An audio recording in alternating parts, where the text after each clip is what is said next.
Coucou tout le monde, nous voici pour la deuxième vidéo, cette fois-ci consacrée au paillage.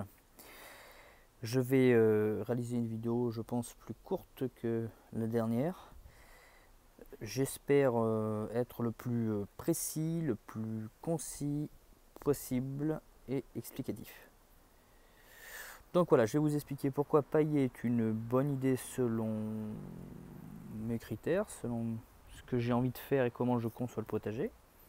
Vous n'êtes pas du tout obligé de suivre, j'expose juste mes avis, vous en prenez note ou vous en prenez pas vous en prenez pas note, pardon. Chacun est libre de faire ce qu'il a envie de faire. Donc voilà, sur mon potager de 20 mètres carrés, j'ai payé, d'abord petite situation, nous sommes le lundi 30 avril 2018, il est aux alentours de 17h, ça doit être ça, 17h passées peut-être bien. Et il fait 12 degrés, on a eu une matinée très fraîche et une journée globalement assez fraîche et pluvieuse qui aujourd'hui, on peut le voir, en fin d'après-midi se dégage, c'est plutôt agréable. Donc revenons à notre paillage. L'utilité donc du paillage se décrit en plusieurs facteurs. Moi j'y vois une utilité économique, alors ce qui n'est pas ma valeur première, bien au contraire. Je pense que quand on aime la nature, on ne peut pas annexer la nature avec la finance. Mais ce n'est que mon point de vue, et chacun est libre de penser ce qu'il a envie. Je pense qu'au contraire, être dans la nature, concevoir et admirer et contempler la nature, c'est être à l'inverse de ce que peut être la finance.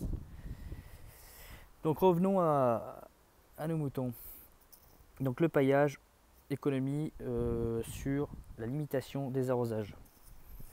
Parce qu'en effet, une bonne couche de paillage permet de conserver l'humidité dans le sol et donc de limiter, in fine, les arrosages. On peut s'en rendre compte. Alors, j'ai pas arrosé mon sol, bon, il a fait humide, c'est vrai, mais il n'a pas plu à torrent. Que ce sol, si on le lève, est quand même relativement, on le voit, humide. On vient même de voir un petit ver de terre qui est rentré la tête. Deuxième aspect positif au paillage, c'est que le paillage va structurer notre sol. C'est-à-dire si vous paillez un sol, il sera couvert et vous aurez in fine, si vous ne marchez pas dessus, un sol toujours meuble.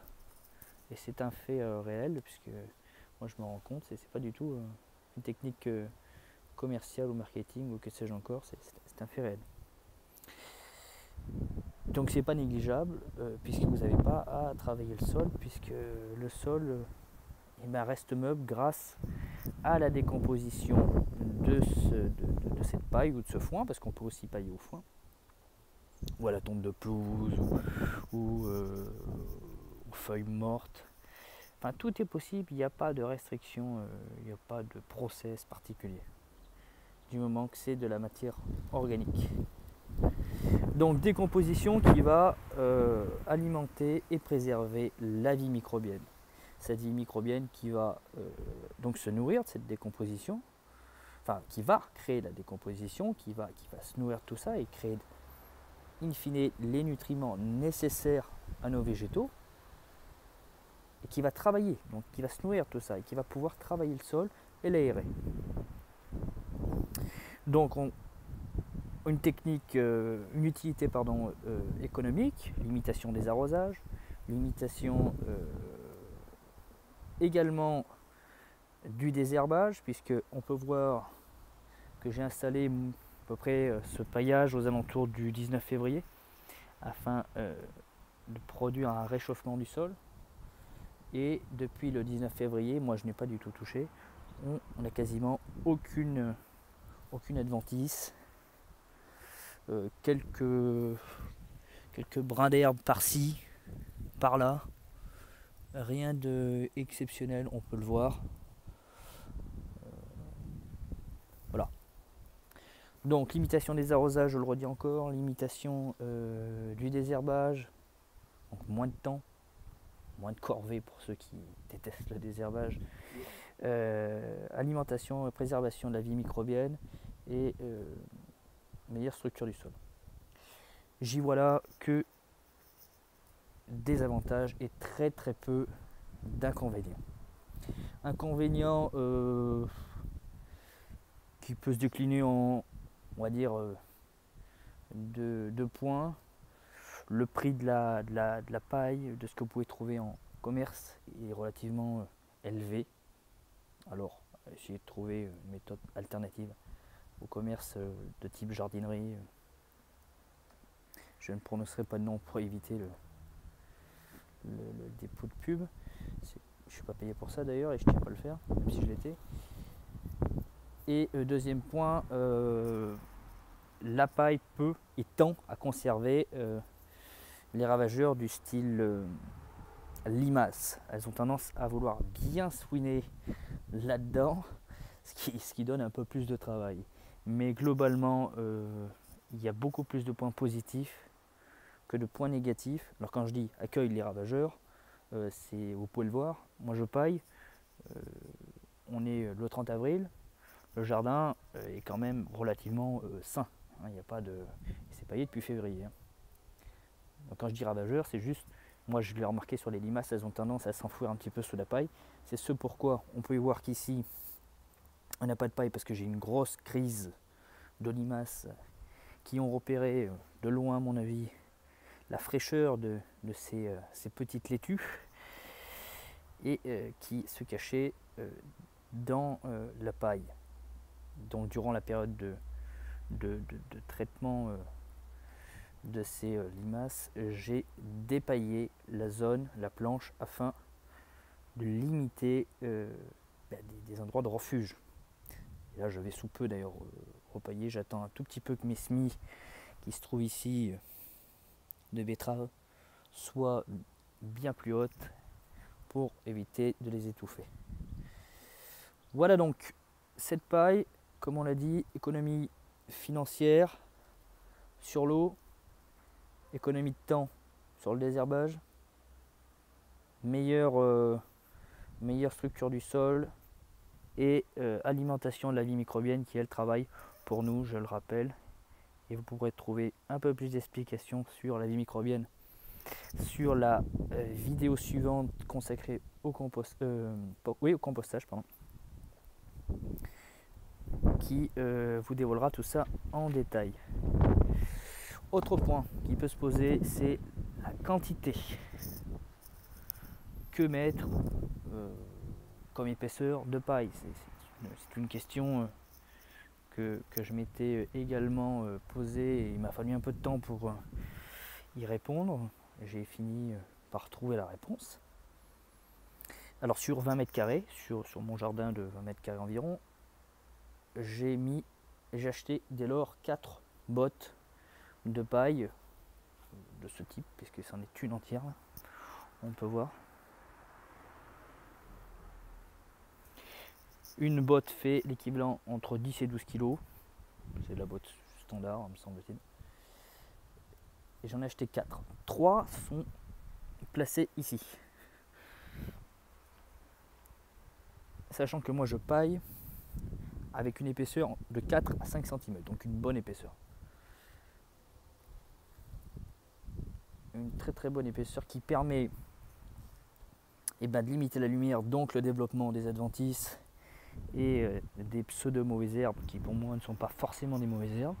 Je pense qu'elles ont toute une certaine utilité qui est déjà, grâce à leurs racines, d'aérer le sol. Donc je pense que tout n'est pas mauvaise herbe. Je pense que rien n'est mauvaise herbe finalement, parce que si ces herbes sont là, c'est qu'elles ont une utilité. C'est tout un système qu'il faut respecter, voir autrement. Voilà. Donc quelle est aussi l'utilité du paillage? Au-delà du fait que c'est économique sur plein de choses et ça engendre une certaine amélioration du sol, penchons-nous sur les observations naturelles qui sont l'observation d'une terre. Si on retourne une terre, qu'a-t-elle tendance à faire? elle a tendance à vouloir se recouvrir. Des tonnes de milliers de petites graines vont germer et vont se développer pour couvrir ce sol. La question est de savoir, est-ce que finalement une terre doit-elle être nue? Je ne pense pas. Et on en a un exemple le plus naturel, le plus authentique qui soit, qui est la forêt. Observez une forêt. Regardez comment une forêt fonctionne. Une forêt est tapissée d'épines, d'aiguilles, de feuilles mortes provenant d'arbres caducs, tels le frêne, le chêne et le marronnier, et j'en passe. Il y a des tonnes d'espèces végétales. Et ça n'empêche pas à notre sol et à notre forêt de vivre. Et ce sol de forêt n'a pourtant jamais été retourné, n'a pourtant jamais été nu, et ça n'a pas empêché à nos arbres de pousser, de se développer, de grandir. Puisque les éléments indispensables à la vie d'un végétal, c'est la lumière, l'humidité et l'espace. Et c'est ce pourquoi on peut voir dans une forêt, dès lors qu'un arbre a été abattu, qu'il y a un trou, et bien vous regarderez au sol, des rejets de partout se font jour. Voilà, je pense qu'il est utile d'analyser comment fonctionne la nature pour mieux la reproduire in fine dans notre jardin. La nature nous montre que le sol est couvert et paillé, et que s'il est couvert et paillé, c'est qu'il y a paillé naturellement, et pas de la main de l'homme, je veux dire, c'est qu'il y a une utilité. C'est pas, le sol ne s'auto-retourne pas, ne s'auto-travaille pas, et c'est bien que la nature est ainsi faite et qu'elle doit fonctionner. Voilà donc, je pense ne pas avoir trop débordé, j'espère avoir été instructif, utile. Je pense ne pas avoir oublié de sujets concernant le paillage, non. Si vous avez d'autres informations qui vous paraissent pas importantes, que je n'ai pas énoncées, n'hésitez pas à l'introduire à travers vos commentaires. J'en prendrai note. Si j'ai été utile, j'en suis plus que ravi. C'est d'ailleurs la base de ces vidéos. Si je ne l'ai pas été, j'en suis désolé. Vous pouvez me poser des questions, j'y répondrai si j'ai la réponse. Si je ne l'ai pas, j'en suis dans le regret. Si vous avez des choses à m'apprendre, je serai tout oui et très content de les lire. J'allais dire de les entendre, mais il va m'être difficile de les entendre. Donc voilà, donc je pense qu'on a fait le tour. Je ferai certainement une vidéo sur le travail du sol. Est-ce utile de retourner la terre? Est-ce inutile et même, on peut se poser la question, même nuisible? Ce à quoi je peux adhérer. Je vous expliquerai pourquoi je trouve ça mauvais pour notre système, pour la structure du sol. Et voilà. Je vous embrasse tous et puis j'espère que cette vidéo vous a plu. Et puis je vous souhaite un bon visionnage, je vais y arriver. A plus.